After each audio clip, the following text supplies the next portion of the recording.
How to transfer Google Photos to another account. Firstly, you have to open the Google Photos app. The app will appear in front of you.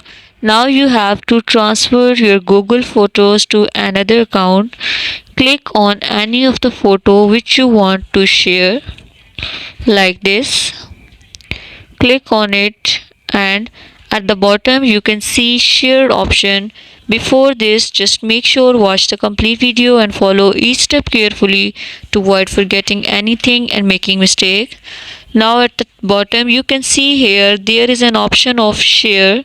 Click on the share option, and if you want to create a link, click on create a link.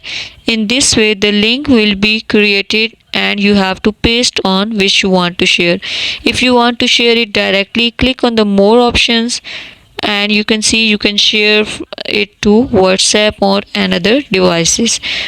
Thank you so much. That was all. Please consider showing your support by commenting, liking, sharing, and subscribing to our channel for more valuable content in the future.